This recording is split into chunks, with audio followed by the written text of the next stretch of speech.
Recce one नाबू हमारा नाम है विनोद लाल फैंटम रेडियो फीजी 2 हम लोग बहुत लाइक करता हुआ ये सुनता है रेडियो फीजी 2 देश की धड़कन. Yanavanaka, Fiji. In this bulletin, public housing agencies to merge. 140 hotels join recovery efforts.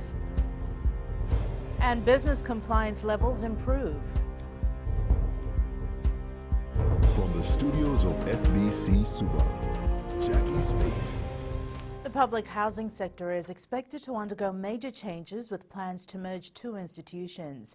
Housing Minister PREMILA KUMAR has indicated plans to merge Housing Authority and the Public Rental Board.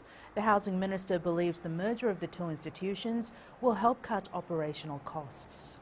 If we continue to keep Public Rental Board separately, it chews a lot of money because, again, they're occupying prime properties around the country for nothing because that property can be then used for rental purposes. And Public Rental Board, once it goes into Housing Authority, then the overhead cost of operation will come down.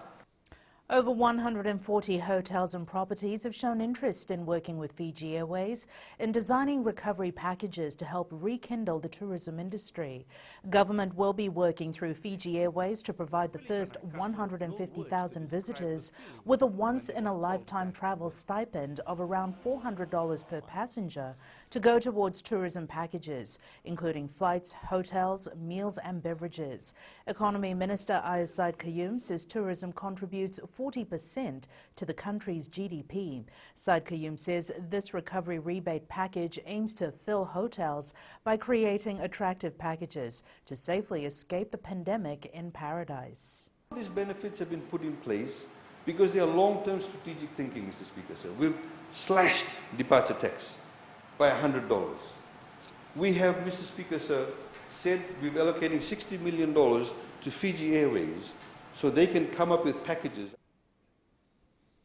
There has been a notable increase in compliance from businesses, says the Fijian Competition and Consumer Commission.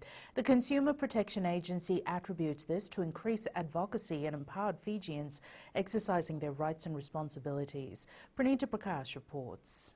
More than 8,000 inspections have been conducted with minimal breaches, especially during these difficult times. Compliance has been quite high. We've also seen a paradigm shift where businesses have also moved away from a system of a detection and punishment system to a system of willful compliance. Chief Executive Joel Ibrahim says businesses have also been coming forward and admitting their breaches.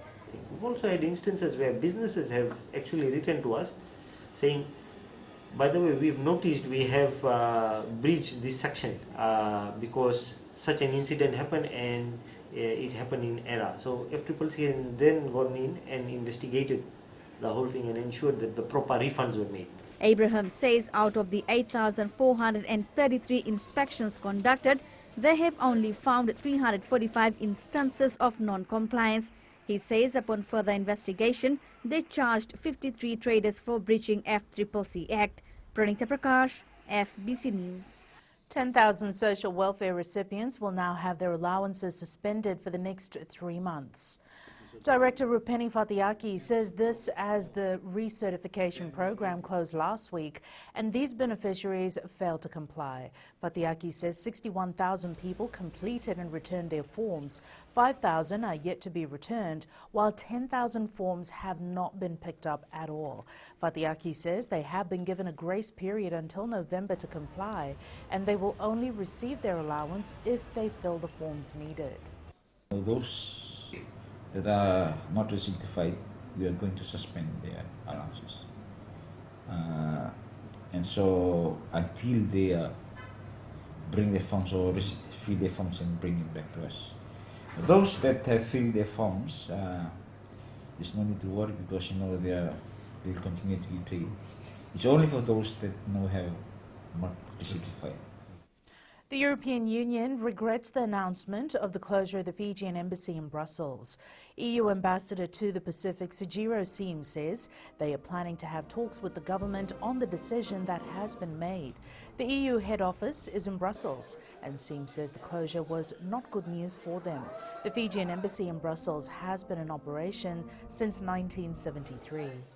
We will continue to consult with the government of Fiji on the best way forward to ensure that the partnership we have with the European Union continues to develop in the future. Up ahead, 7-star may stick with 15s. And T10 cricket a success.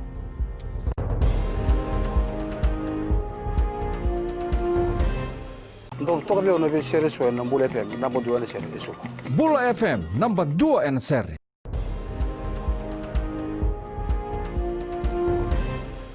Two Fiji Sevens players made their Skipper Cup debut over the weekend. Sevaloni Modenadangi featured for Nandronga, while Napolioni Ratu was a fly half for Yasawa. However, Modenadangi is seriously looking at sticking with 15s, maybe after the Olympics. AKUILA reports. Mocenacagi has mostly shielded away from the media, but speaking exclusively to FBC Sports, the 30-year-old reveals 15s may be the future for him. I've been engaged with sevens for the past 4 to 5 years without playing in the 15s. I'm really grateful that the COVID-19 restrictions, which have halted many international sevens tournaments this year, has been an opportunity as well for me to capitalize playing in the 15s. I understand age is catching up and it's high time for me to switch to 15s. While Mocenacagi may want to forget his domestic Premier Rugby debut after the Fairbrother loss, his Fiji Sevens teammate Napolioni Ratu enjoyed his outing with Yasawa against Suva. And I think my teammates, that's our first time for my brother to come and play in the Skipper Cup. And I'm really proud of them, how they played it. Yasawa will play Lautoka this week, while Mocenacagi and Nandronga meet the level. AKUILA, FBC Sports. Fiji Volleyball President GUKISUVA is urging all affiliated associations to seek approval before hosting any tournament. This is after certain clubs were seen hosting competitions despite not being sanctioned by Fiji Volleyball. Speaking to FBC Sports, GUKISUVA says being accredited by the Fiji National Sports Commission doesn't mean everything is normal. If these are not sanctioned by Fiji Volleyball Federation, I'm sorry, but your tournament can actually be stopped from being organized if the necessary stakeholders find out that you haven't followed the right process in getting a tournament sanctioned. The Fiji Police cricket team is the first winners of the T10 Bulla Bash League final after beating Army by 12 runs at Albert Park in Suva over the weekend. Cricket Fiji Chief Executive Alex KONROTE says they were quite surprised with the feedback and interest in the last few weeks since they started the competition. KONROTE says a few more tournaments are lined up to keep their players engaged in the sport. When we were planning it, we just thought we didn't really put too much thought into what the T10 would bring to us. The primary goal was just to get cricket started again, and T10 was the best format for it. But after the first week, what we realized was that a lot of the national players especially had gone right back to the basics.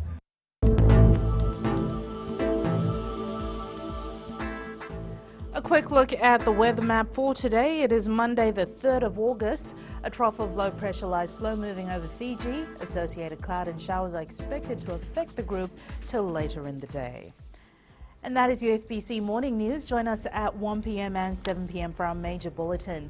Remember, in times of crisis, you need factual news that you can trust. Stop believing fake news about the COVID-19 on social media.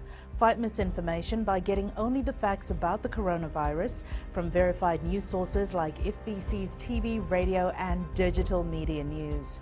www.fbcnews.com.fj. Keeping Fijians connected with the truth.